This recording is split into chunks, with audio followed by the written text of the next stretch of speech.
www.renegargolf.com. EB21 is your code for $20 off. I love the feel of my Renegar wedges. Save strokes, save money. EB21 is your code upon checkout.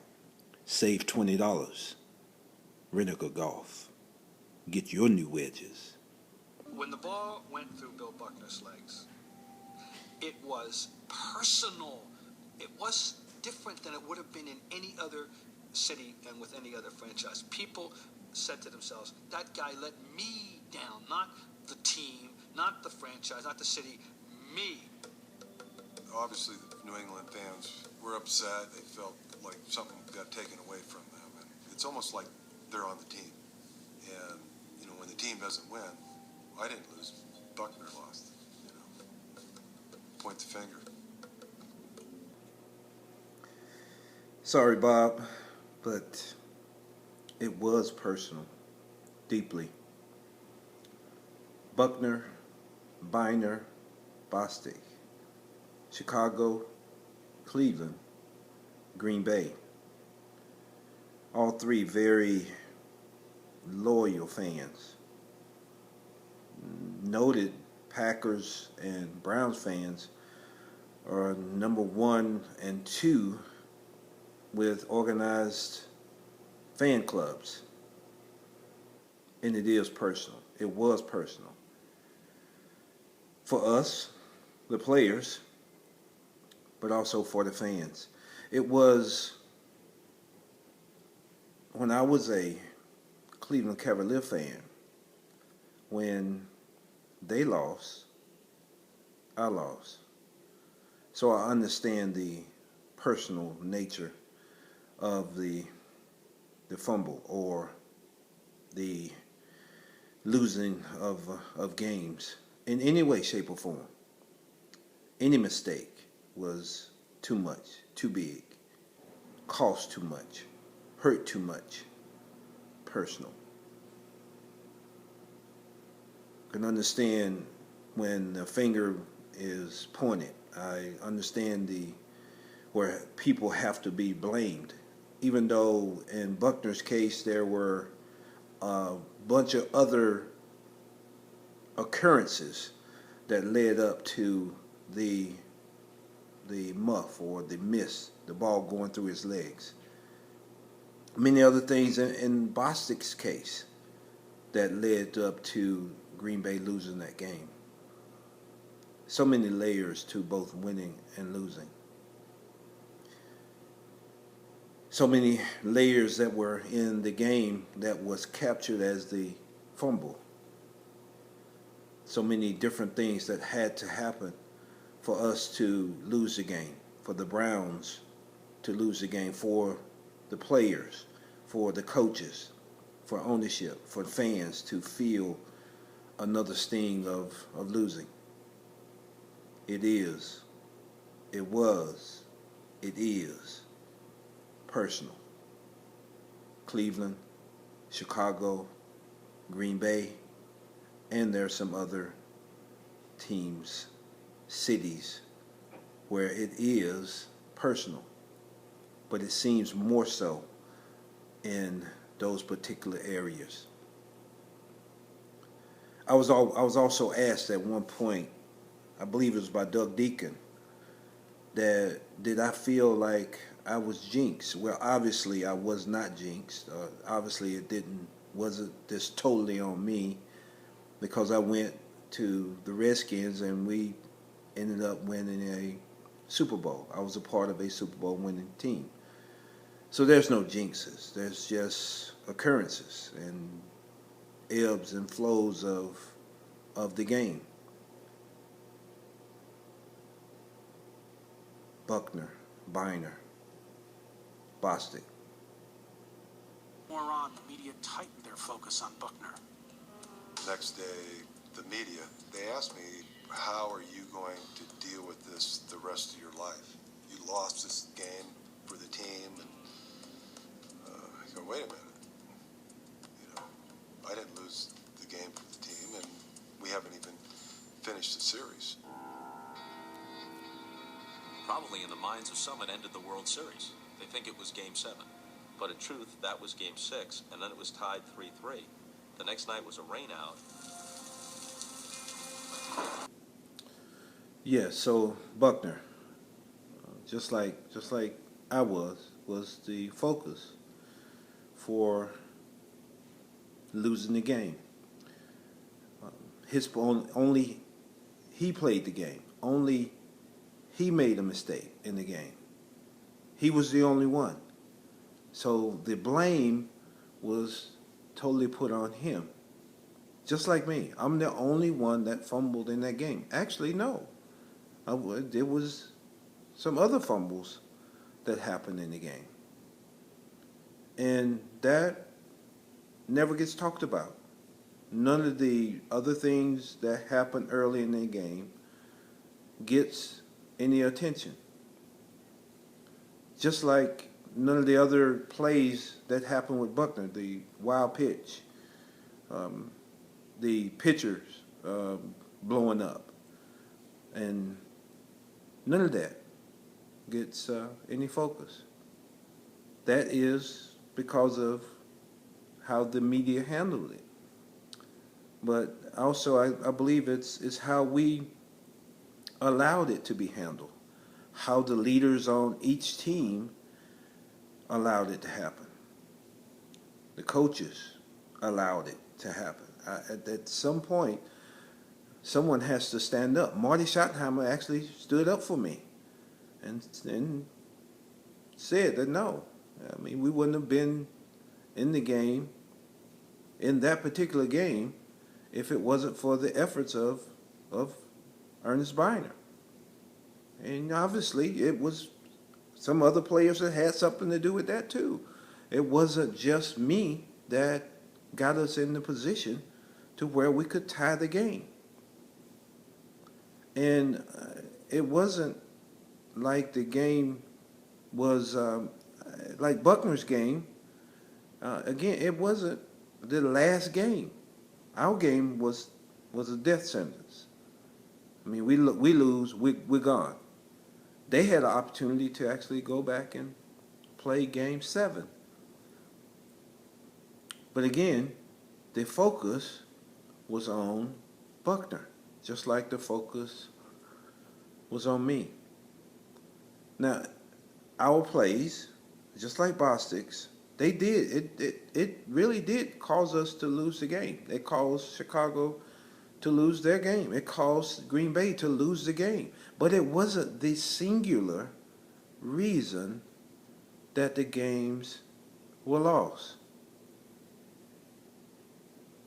It was made to seem like that, but that wasn't the only reason that the games were lost. Now, obviously, we take responsibility for the plays, each play. I do. I took responsibility. Yeah. But I did, like I said, left it out on the field. But yeah, I was responsible. And I understand that. I take that.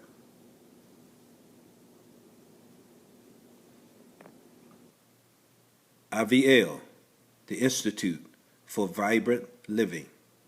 I start each day with these products. This is Ernest Byner.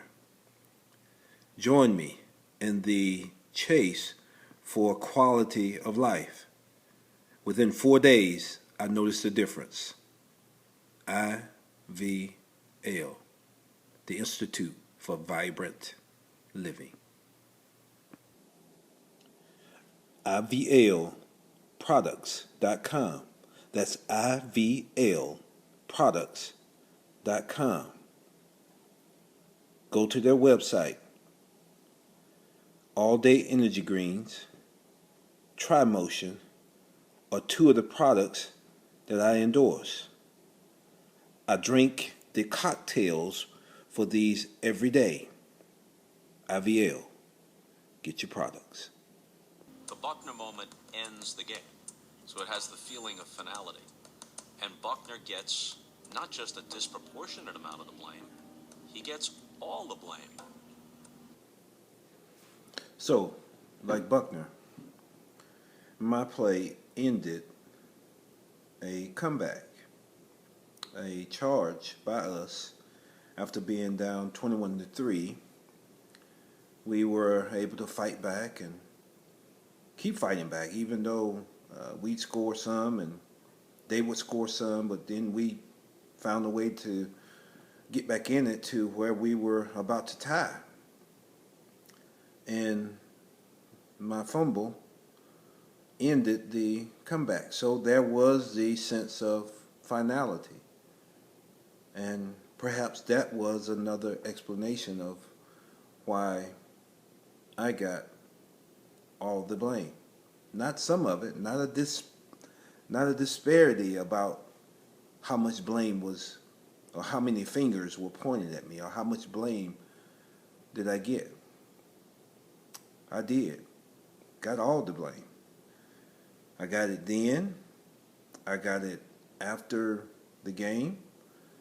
I got it during training camp. I got it during some of the other games, some personal appearances. I got it constantly, to where it invariably started to affect me in such a way that eventually I became angry because I continually would get the blame. Totally.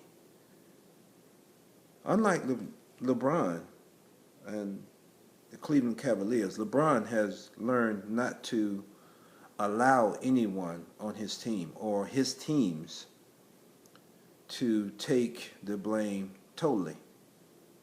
He's willing to step up and step in, and done a fantastic job doing that. I don't know what causes him to do that, but that is one of the singular traits, strong traits that I see within him. He's good with doing that. He won't allow the blame to be on anyone else. His shoulders are broad enough to take it. But we, Buckner and I, took it. Bostic took it. And we'll still take it on a continual basis. Because it, especially Buckner and my plays, were endings of something. His ended the game. Mine ended a very good, very strong, very powerful game and a very powerful comeback charge by our team.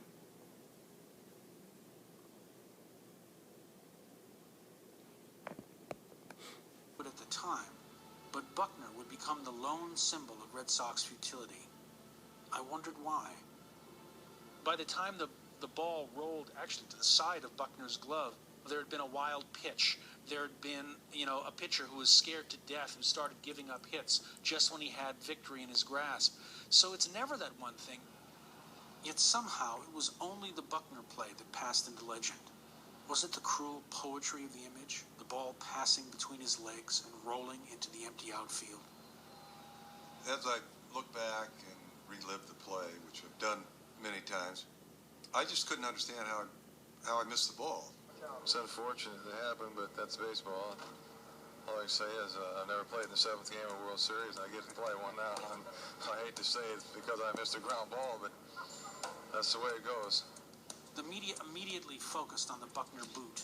After the wild pitch. They quickly moved past Stanley's wild pitch, and Stanley himself seemed only too happy to cast the blame elsewhere. Just a sinker on the ground at first base. Didn't make the play. Like, so close. Yeah, so close, but it's never over till it's over. Pretty tough moment in the clubhouse.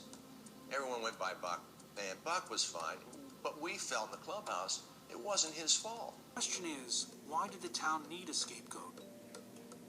In Boston, all of life's disappointments, a lousy job, a bad marriage, a terrible accident, why isn't life better? are all confirmed when the Red Sox lose. Buckner was there to take the heat for us. Why me? It was one of the questions that I asked. But I only asked that after I got to Washington. And we were playing the Giants. We had rallied back into the game. We were on the goal line, and we had called a play-action pass. Now, during the week, I had scored a touchdown by being a late check down for Rip, and was kind of, felt kind of good about myself, kind of braggadocious. I think I might have even spiked the ball at practice, but in the game, the same play came up, the same action happened. Everybody got covered. I slipped out into kind of a middle between the flat and the numbers, and ripped through the ball. It was kind of high, so I jumped up to try to catch it, and hit my shoulder and popped off. So I'm crushed again. I'm crushed. Why me? I remember asking that one night, looking at the stars. It was Monday night. And I was outside just walking, and I just looked up and like, hey, why me? But that why me goes back to Cleveland, and I guess it had to be me. I was the one strong enough to deal with being blamed for losing the game, being the only guy that was to blame, and the finger was pointed, continually, and I had to be the one. So can't say that that's something that I relished or would relish or would put on anyone. I mean, that was one of the reasons I called Bostic, because I didn't want him to feel as though he was alone, that he was the only one that lost the game.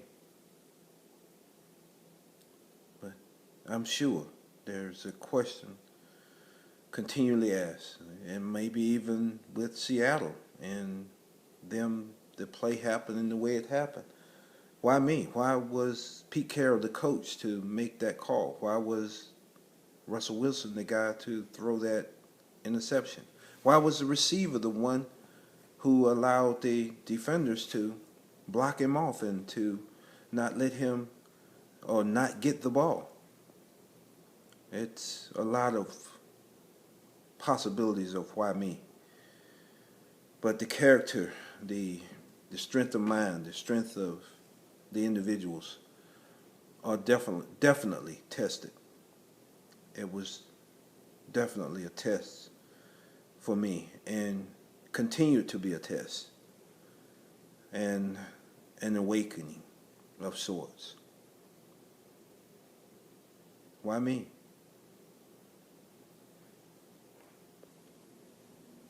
Tri-Motion by IVL. IVLproducts.com. After a month of taking Tri-Motion, the aches and pains of my physical body were assisted, were diminished. IVL Products. Get your Tri-Motion.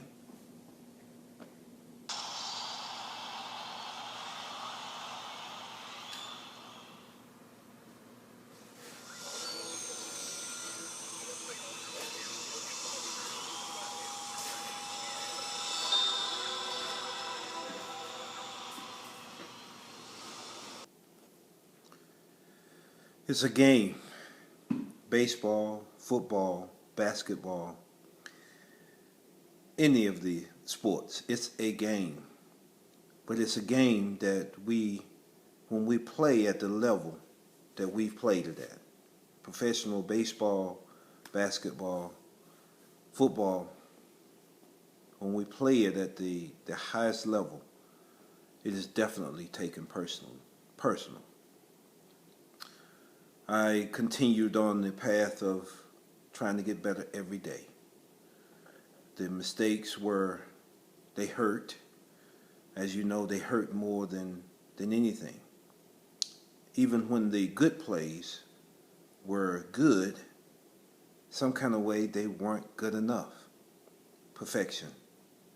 Always seeking perfection. Always driven to go to another level. Always trying to fine-tune the game.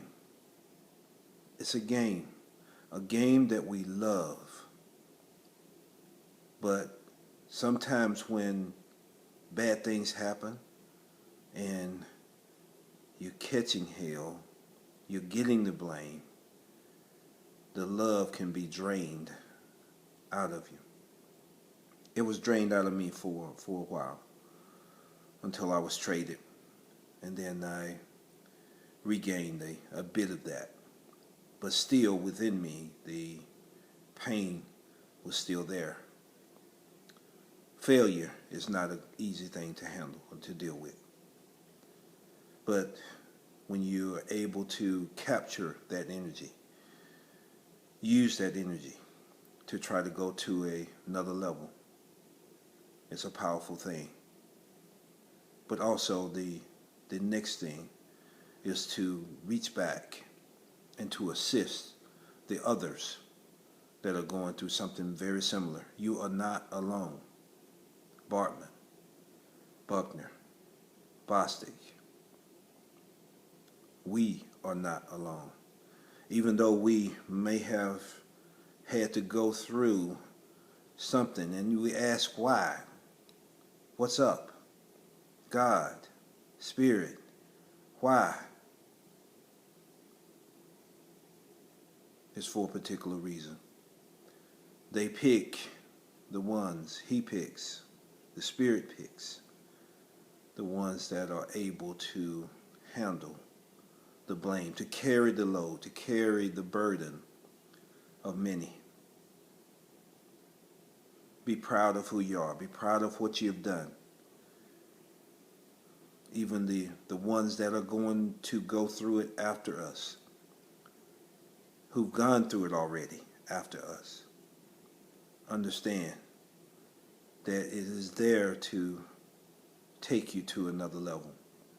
It helped me to gain empathy for others, even more so.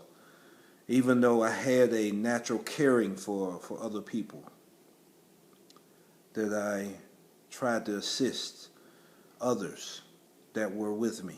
Many, they know who they are. It was all for the love of the game. It was all for the love of each other.